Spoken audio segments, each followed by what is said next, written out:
Okay, Metal and Wood Channel again, testing out our Makita-like tools. They are not Makita, but they do accept Makita batteries. So they're not exact clone copies, but they're the same color. Anyway, I got them out of China. I was at the factory. They seem to be high quality. I'll be testing them. We're going to do some joinery on a bench, and I'll pass this on to my buddy here. So I've got my board is 1.5 inches wide. So if I want to do a couple of screws in here, right in the middle of where I'm going to screw the other board, it's going to be 3/4 of an inch. So I know that I got a mark right here, and I'll go straight down. Hold on a second. Let's get this dialed. First use right here. We didn't even pre-trip it. Tighten up right now. Go down to 8. 8 out of 20. Let's see what happens here. Is that holding it? I don't know what that sound is. My other I have not encountered one that makes a sound like that yet. Yeah, it's like a torque setting. It's a torque setting? Yeah. Okay, so maybe it needs to be in the drill mode. Yeah, put it in that mode. Ah, there we go. That's cool. That's cool.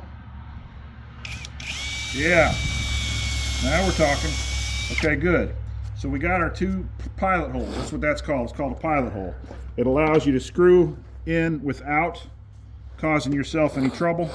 We come along, we're going to do you always glue 2 surfaces. And it doesn't have to be excessive, but you got to get both surfaces glued. So just come along here, and that's going to soak in there pretty quick. You may have to come back and give it a little more. You know, you don't want it so where it's dripping out, where it's going to squeeze out too much and drip too much. You want the right amount. Takes a little practice figuring it all out. Put a little strip there, keep it wet. Now it's probably going to drip out a little bit, so I'll store that down here out the way. I'll take this 2x4, I'll flip it over, and I'll apply my glue for about 1.5 inches. All right. So I got about 1.5 inches in there. Come back, spread it all around. Okay. So now what's going to happen is I'm going to screw that thing together.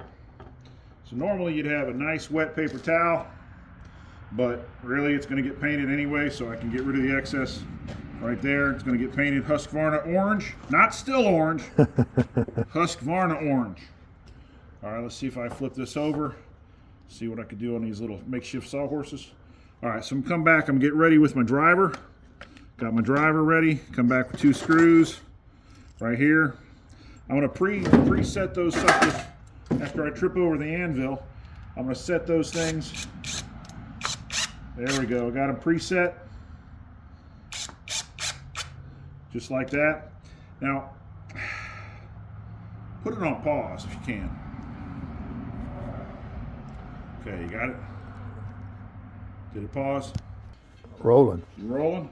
So I always like to get my angle on the dangle. I like to put a little pressure.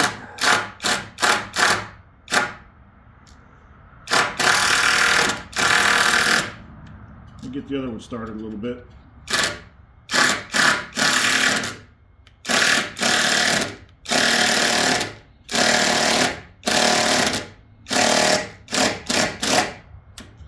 So far so good on these tools. This is at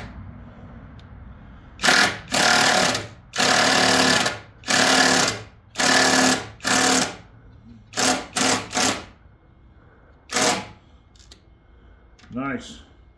Okay, my glue's squeezing out a little bit, and the bench is coming together. Perfect. And the tool's pretty cool. Now it did have a stall out feature after it went for a little while. I'm not sure what that's about. My other tools I'm familiar with don't have that stall out feature, but it seems to be built into the tool where it goes for a little while and then it gives it a break. So we'll figure it out. Like, subscribe, share, thumbs up, take care.